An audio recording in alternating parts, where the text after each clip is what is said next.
Voltando à nossa viagem pela Europa, em 1939, dessa vez nós partimos de Londres no dia 14 de julho de 39.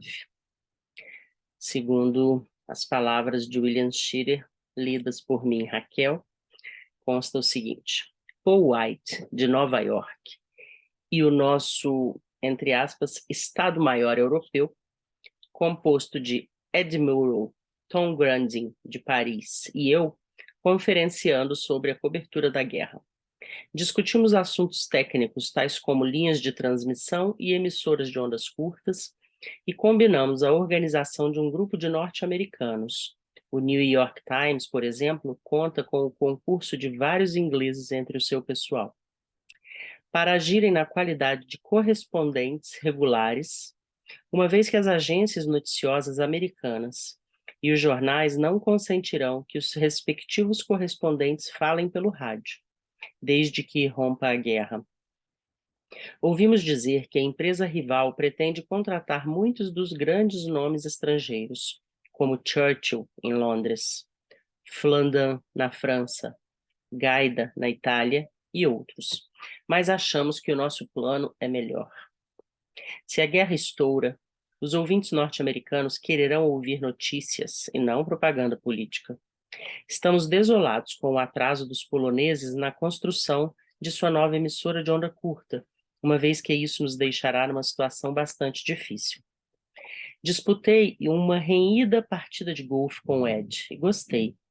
Depois de ter ouvido os meus amigos trabalhistas do parlamento praguejar contra a lei de conscrição, ao mesmo tempo que os conservadores exprimiam as suas esperanças sobre um futuro apaziguamento, pois tive o prazer de ouvir o garoto dos tacos afirmar, no seu cockney legítimo, abre aspas, parece que agora vamos ter que dar uma boa surra nesse Hitler dos diabos, fecha aspas.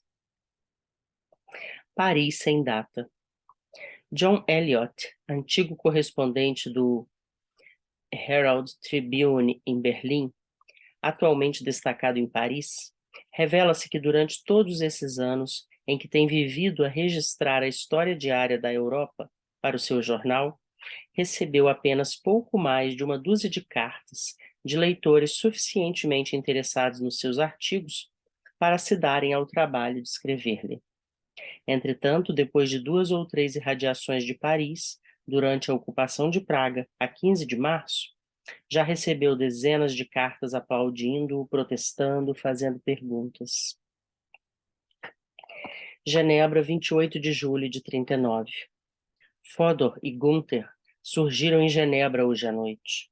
Resultado: passamos quase toda a noite a discutir e conversar. John, grandemente otimista sobre a paz. Fodor, que é um engenheiro de grande tirocínio, possui um enorme material sobre a escassez de ferro na Alemanha. Não se podem acumular grandes reservas de minério, diz ele. O último livro de John, O Drama da Ásia, fazendo um sucesso louco. Discutimos um pouco sobre a Índia, assunto que sempre me fascina.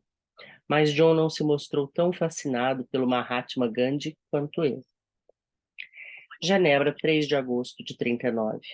Muitas partidas de golfe, inclusive a que disputei com Joe Phillips, perfeitamente cômica. Excursões pelas montanhas vizinhas e umas braçadas no lago, em companhia da família, com a qual estou me acostumando de novo. Sob o ponto de vista pessoal, será ótimo que não haja guerra, mas devo partir para Danzig na próxima semana para ver como vão as coisas por lá. Berlim, 9 de agosto de 39. Os viajantes que vinham no trem da Basileia ontem à noite tinham uma aparência agradável e honesta. A aparência que nos levava a apreciar os alemães antes do nazismo. Pela manhã de hoje, ao tomar o meu breakfast no Adlon, pedi um copo de suco de laranja, se tivessem. Naturalmente que temos laranjas, retrucou o garçom altivo. Mas, quando trouxe o breakfast pouco depois, não havia suco de laranjas. Não existe uma única laranja no hotel, confessou ele, envergonhado. Tive uma discussão hoje com o capitão oficial da Grande Guerra, de patriotismo comprovado. Manifestou-se contra a guerra durante a crise de Munique, mas modificou-se, segundo pude verificar, depois de 28 de abril, quando Hitler denunciou os tratados assinados com a Inglaterra e a Polônia. Hoje ficou irritado somente ao ouvir as referências que fiz a ingleses e poloneses, e trovejou. Por que motivo os ingleses empacam na questão de Danzig e ameaçam declarar guerra diante da devolução de uma cidade alemã? Por que motivo os poloneses nos provocam? Então, não temos direito a querer a devolução de uma cidade alemã como é Danzig? Vocês têm direito a uma cidade tcheca como é Praga? Perguntei. Silêncio, nenhuma resposta. Apenas aquele olhar vago que tem os alemães em certos momentos. Por que motivo os poloneses não aceitaram a generosa oferta do Führer? Começou ele de novo. Porque temiam uma outra Sudetolândia, capitão. Quer dizer que eles não confiavam no Führer? Nem tanto, depois de 15 de março, respondi, olhando cautelosamente em volta, antes de proferir tal blasfêmia, para certificar-me de que não estava sendo observado. De novo o olhar vago do alemão. Almocei em companhia do Major Elliot e senhora. Ele acaba de chegar de Londres e Paris, com um alto conceito sobre o exército francês e a aviação inglesa, o que foi uma boa notícia para mim. Encontrei-o com Joe Barnes, do Herald Tribune, na taverna, à meia-noite. Acaba de regressar de Danzig e da Polônia. Sustenta a teoria de que, se Hitler quiser esperar 9 meses, conseguirá reaver Danzig, e talvez outras coisas mais, sem grandes dificuldades, com certeza sem guerra. Julga que a resistência dos poloneses às exigências de Hitler entrará em colapso, uma vez que, muito simplesmente, a Polônia não pode dar-se ao luxo de manter-se em perpétuo estado de mobilização. Observei-lhe que a Grã-Bretanha e a França poderiam financiar a mobilização polonesa, mas Joe não crê que o façam. Não digo que ele esteja completamente enganado, mas acho que menospreza as possibilidades com que contam a França e a Inglaterra. A descrição feita por Joe sobre o atraso em que vivem os poloneses é simplesmente impressionante. Ele e Maurice Indus visitaram as aldeias do país. Na Polônia, apenas 2 milhões leem jornais, não importa quais, diz ele. E em muitas das aldeias não existe um único rádio.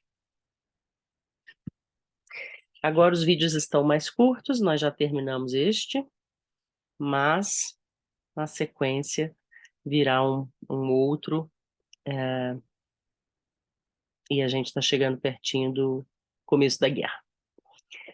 Obrigada por estar até aqui comigo.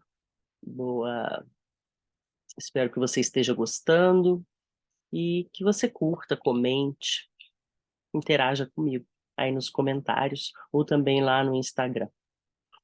Um abraço, até a próxima.